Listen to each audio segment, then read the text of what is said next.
पालिकेमध्ये आम्ही संदेश नगरमधील रहिवाशांना विनंती करेन की त्यांनी आपले हक्काचे उमेदवार सामान्य कार्यकर्ते माननीय श्री मोहनजी आंबेकर यांना प्रचंड मताने निवडून देऊन महानगरपालिकेमध्ये नगरसेवक म्हणून पाठवायचं आहे। आपल्या सर्वांचा सहभाग जरुरी आहे की त्यांनी या गोष्टीमध्ये सहभाग घेऊन उत्स्फूर्त मतदान करून आपले सर्वांचे लाडके उमेदवार मोहनजी आंबेकर आपल्या सोबत आपल्या समवेत आपल्या सर्वांचे आशीर्वाद घेण्यासाठी आपल्या येत आहे। आपल्या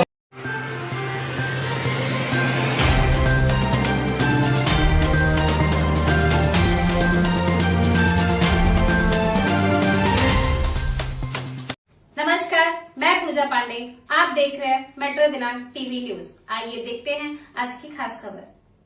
वार्ड क्रमांक 166 में मोहन आंबेकर को मिला पुस्तक चुनाव चिन्ह, तेज हुआ चुनाव प्रचार। मुंबई बीएमसी चुनाव के लिए वार्ड क्रमांक 166 से निर्दलीय उम्मीदवार मोहन आंबेकर को अब पुस्तक चुनाव चिन्ह आवंटित कर दिया गया, जिसके बाद उनके चुनाव प्रचार में और तेजी देखने को मिल रही है। चुनाव चिन्ह मिलते ही मोहन आंबेकर समर्थकों के साथ क्षेत्र में और भी सक्रिय हो गए हैं और घर घर जाकर मतदाताओं से सीधे संवाद कर रहे हैं। गलियों, चौराहों और प्रमुख इलाकों में उनका प्रचार जोरों पर है, जहां वे लोगों की समस्याएं सुनते हुए विकास और पारदर्शी काम का भरोसा दिला रहे हैं। स्थानीय नागरिकों में भी उनके प्रचार को लेकर उत्साह नजर आ रहा है और बड़ी संख्या में लोग उनसे जुड़ते दिख रहे हैं। मोहन आंबेकर का कहना है कि पुस्तक चुनाव चिन्ह ज्ञान, सच्चाई और साफ राजनीति का प्रतीक है और वे इसी सोच के साथ जनता के बीच पहुंचे हैं। चुनाव प्रचार के तेज होने से वार्ड क्रमांक 166 का राजनीतिक माहौल और गर्म हो गया है और मुकाबला दिलचस्प होता जा रहा है। अब आइए देखते हैं मेट्रो दिनांक टीवी न्यूज पर इस बातचीत के दौरान काय सांगायला असं कोणताही कार्यकर्ता आणि विशेष करून राजकीय कार्यकर्ता हा जेव्हा कुठल्याही पक्षामध्ये काम करत असतो, दोन प्रकारचे कार्यकर्ते असतात। एक संघटनात्मक काम करत असतात, पक्षाची पदं घेत असतात, संघटनेमध्ये काम करत असतात। बाकीचे काही कार्यकर्ते असतात ते समाजामध्ये ऍक्च्युली सक्रिय काम होऊन विकास कामे, विविध कामे हे करत असतात। मी गेली 25 वर्षाहून अधिक 1998 पासून एक पक्ष एक विचारधारा या तत्वाने काम करत आलेलो आहे। भारतीय जनता पार्टी एके भारतीय जनता पार्टीचं काम करत आलेलो आहे। काम करता करता विभागातल्या समस्या काय आहेत, आपला दृष्टिकोन काय आहे, त्याला एक रूप देणं, ते साकार करणं हे प्रत्येक कार्यकर्त्याचं कर्तव्य असतं। परंतु ते घडत नसतं युतीच्या राजकारणामध्ये आणि आज प्रकारे ज्या प्रकारे पक्षांतर होतात, इकडून तिकडे उड्या मारल्या जातात, याच्यामध्ये कार्यकर्त्यांवरती मला असं वाटतं अन्याय होतोय। म्हणजे 30 वर्ष जवळ एखाद्या पक्षाला काम करणं आणि एखाद्या कार्यकर्त्याला संधी न मिळणं, सगळ्यांना संधी मिळू शकते मी मान्य करतो, परंतु काम करणाऱ्या कार्यकर्त्याला संधी मिळाली पाहिजे। काल परवापर्यंत या वॉर्डमध्ये मी म्हणा किंवा आमचे नितेश राजन सिंगजी मोठ्या प्रमाणात काम करते। भारतीय जनता पार्टी ह्या विभागामध्ये ह्या वॉर्डमध्ये मोठ्या प्रमाणात काम करते, परंतु पक्षीय राजकारणामध्ये एक नगरसेवक उठतो आणि संधी साधण्यासाठी दुसऱ्या पक्षात जातो आणि युतीच्या राजकारणामध्ये तो वॉर्ड त्यांना जातो। आता त्यांनी पक्ष का बदलला? ऑफकोर्स त्यांना माहिती आहे की त्या पक्षामध्ये राहिलो माझी कामं नाही आहेत म्हणून मला पक्ष बदलणं गरजेचं आहे। हे राजकारण आहे, हे भारतीय जनता पार्टीचा कार्यकर्ता करत शकत माझ्यासारखे कार्यकर्ते नाही करणार।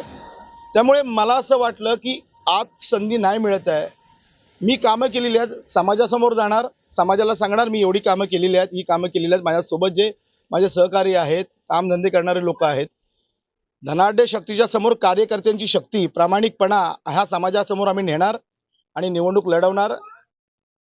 पण तुमच्या समोर खूप मोठं आव्हान आहे। काँग्रेसचे उमेदवार तगडे उमेदवार आहेत, शिवाय युतीचे सेना युतीचे उमेदवार आहेत, तुम्ही कसं आव्हान देणार? हे सगळं पेलणार कसं? नाही, मी समजतच नाही हे लोक तगडे उमेदवार आहेत, कारण जर तगडे असते ना तर स्वतःच्या पक्षात राहिले असते।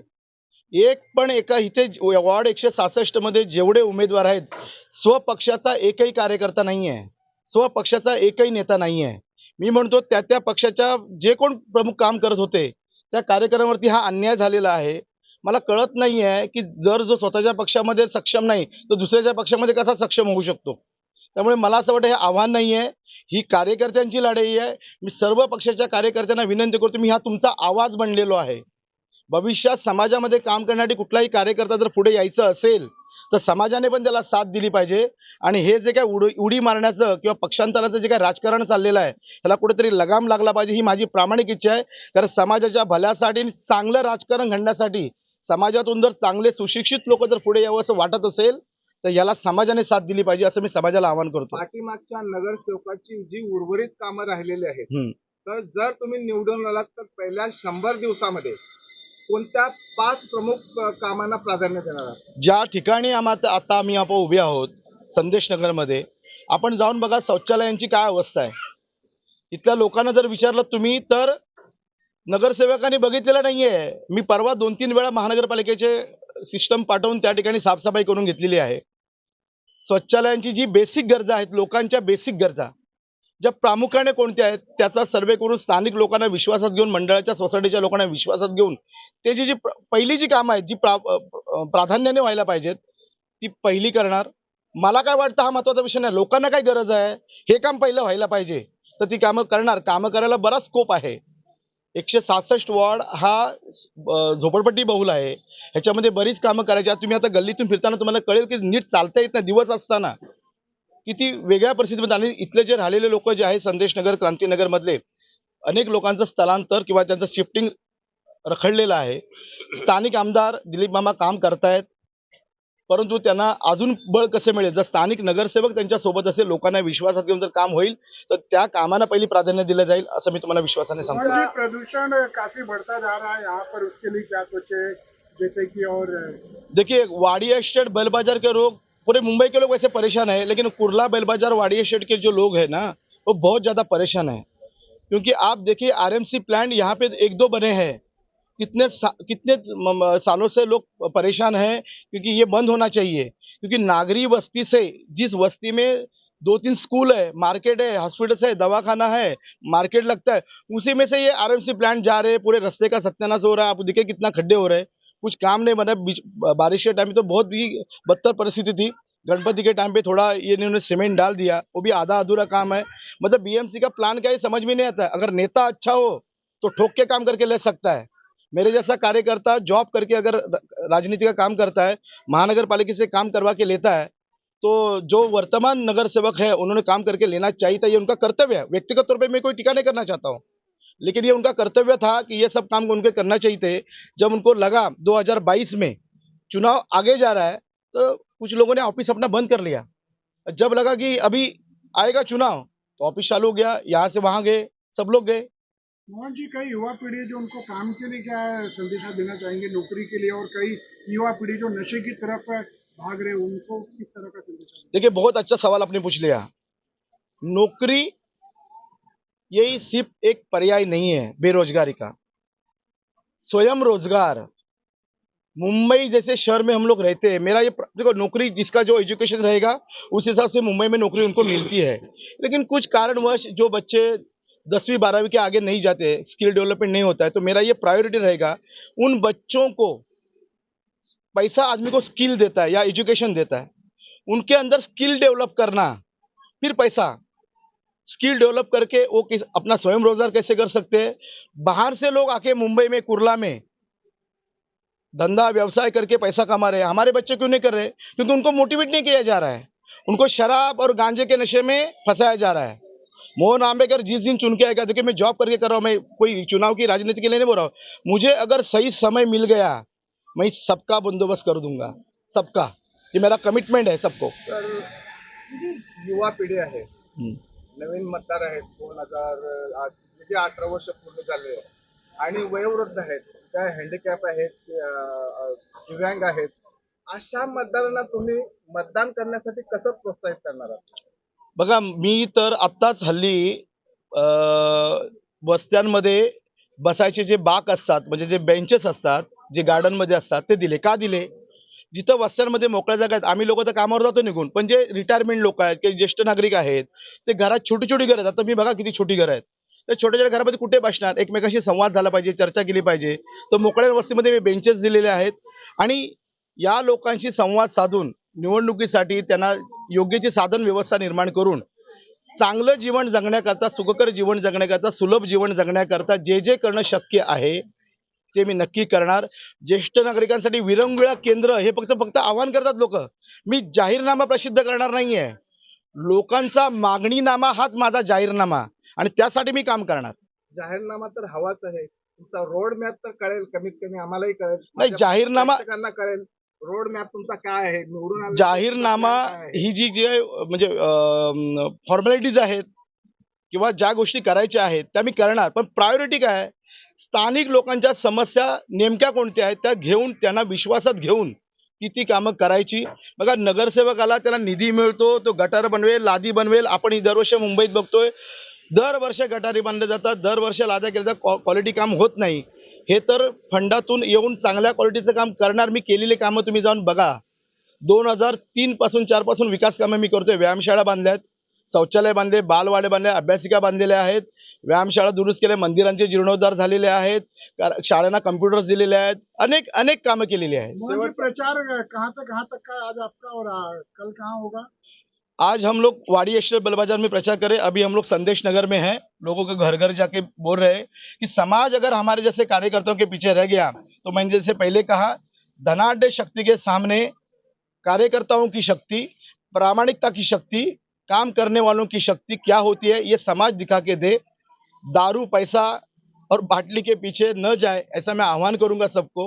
और काम करने वाले कार्यकर्ताओं को आगे बढ़ाइए, समाज का भी दायित्व है, नहीं तो अच्छे लोग आगे नहीं गए. मैंने शेवटचा प्रश्न आहे, नागरिकांनी तुम्हाला मतदानच का करावं? बघा, कोणाला मतदान करावं हा निश्चितच नागरिकांचा त्यांचा प्रश्न आहे, पण आपल्या देशाची शासन व्यवस्था ज्या काही प्रक्रिया आहेत सरकार चालवण्याच्या, ह्या निवडणुकीच्या माध्यमातून होत असतात. मग ती महानगरपालिका असू दे, राज्य असू दे किंवा देश असू दे, मतदान करणं अनिवार्य आहे.